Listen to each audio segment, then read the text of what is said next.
Hello everyone and welcome to Downhaven Entertainment. Today we will be reviewing Mad Max Road to Fury and we're going to talk about Avengers Age of Ultron for a bit.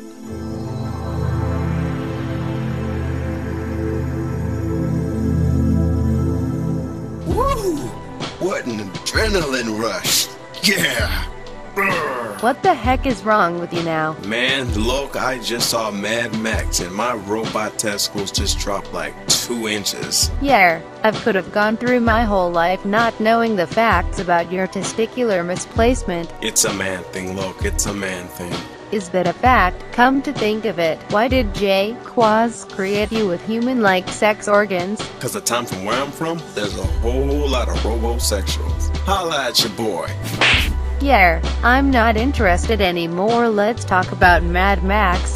Oh yes, Mad Max stars Tom Hardy as Max. Of course, being an acting chameleon he is, he totally disappears in his roles, but at the same time, I did notice that this movie took place in Australia, and his Australian accent is not, how do you say, Australian. It was a mix of Old English mixed with Indian and Spanish. What? My point is, his accent was weird and a little distracting because I didn't really know what they were going for. Charlize Theron. Oh my word, what a woman. This is the type of person you want at your side in this hellish world they live in. Now, Black Widow was cool, but this chick puts Black Widow to shame. Just her eyes and that soul-piercing stare she has. The way she conducts herself is just boss. She didn't whine about equality, talking about sexism, or had to prove herself to the men, or this movie didn't have to make men dumb in order to make women look better.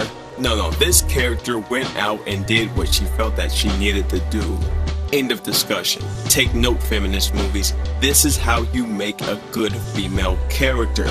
By making a cool character first and the gender second. But aside from that, Charlene is another actor who disappears into her roles, and she did a freaking fantastic job in this movie. Superb job. Keays-Byrne, I think that's how you say this name. Another splendid job. This dude is a bad a legitimate scary dude who looks like he could be a strong opposing leader. Superb job. Now let's talk about what worked for this movie. This movie is totally aware of itself. It's an action-adventure movie, and guess what? That's exactly what we got. This movie is nearly non-stop moving, and it never gets boring. Why? Because this movie is not building a whole saga here. This character has already made their plans, and this movie picks up right where the plans are executed. So we're just along for the ride, seeing these events unfold. This movie wastes no time. I understood what these characters' motivations were, so the movie dropped us straight into the action, and it worked for this movie. Thumbs up.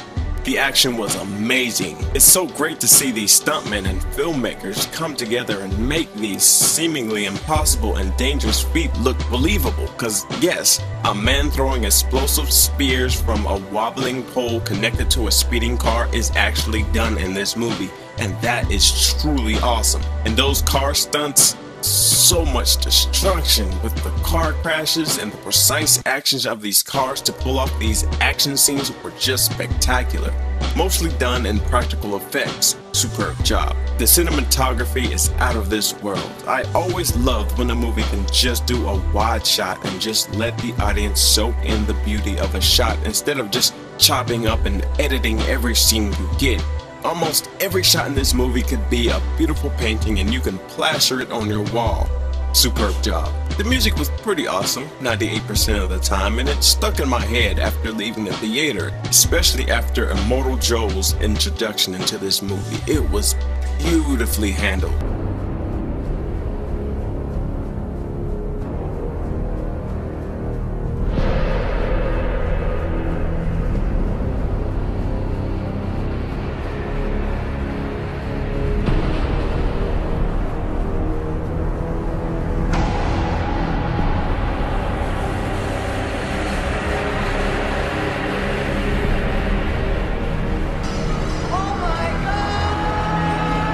You can really feel this guy's legacy in this music. awesome stuff. Superb job. Now let's talk about what didn't work. Such a small thing on the scale in this movie, but there is one time where the music in this movie was a little too cheesy. While there was a massive amount of destruction in one scene, it should have had no music and relied more on the sound effects. But that's all I could really think about. Overall, this movie was great in my opinion. I felt great after seeing this movie. It's perfectly paced, structure was great, awesome cinematography, it's self-aware, and I had a great time. Now I seriously want to catch up on the older Mad Max movies and see what's led up to this movie, because I'm impressed. And what I also loved about this movie was it was dark, but not depressing. It was funny, but it wasn't a comedy. This movie is rated R, but it treats violence maturely. It's not going for the gross out gore and the shock value the whole way through. So when a moment comes where it's gory and it could be in the realm of shock value, it actually was cringeworthy and had me saying, ooh, which is rare to me when it comes to these movies. This movie here is on top of some of my favorite movies, and I highly recommend this flick. So after adding all this up, I have to give this movie a solid A.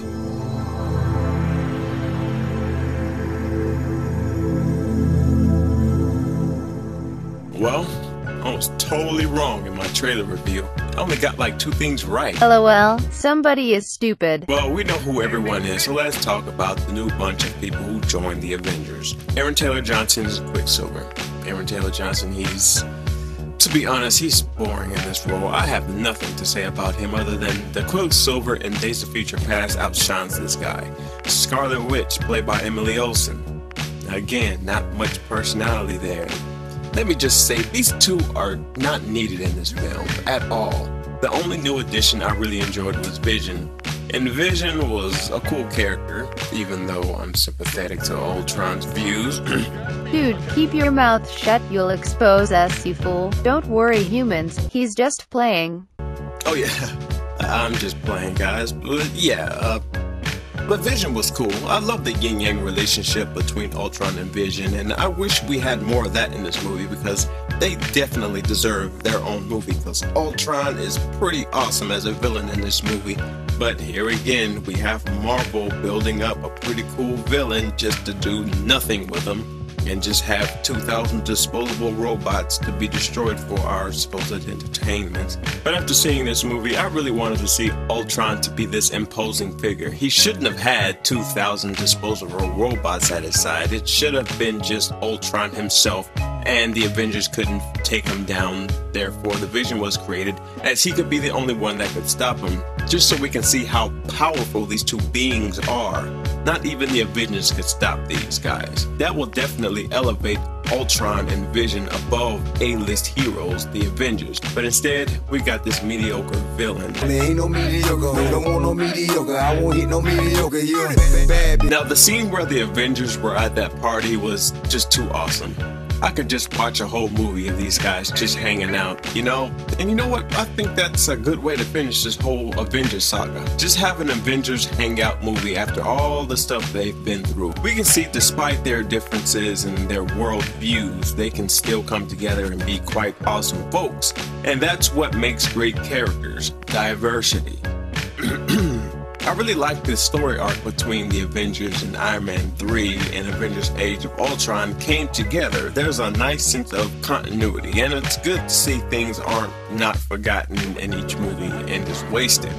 Well, except for one part where Iron Man quit, came back, but whatever. The story between Renner and Natasha, you know, I could see it. I came around to it. It's just a little too late for that, in my opinion, as it comes out of left field. But I can see how these two would come together and be attracted to each other. But I will say this, what Banner tells Natasha is so out of character and so nonsensical. Banner gets all sappy and tells Natasha, I can't have kids for you.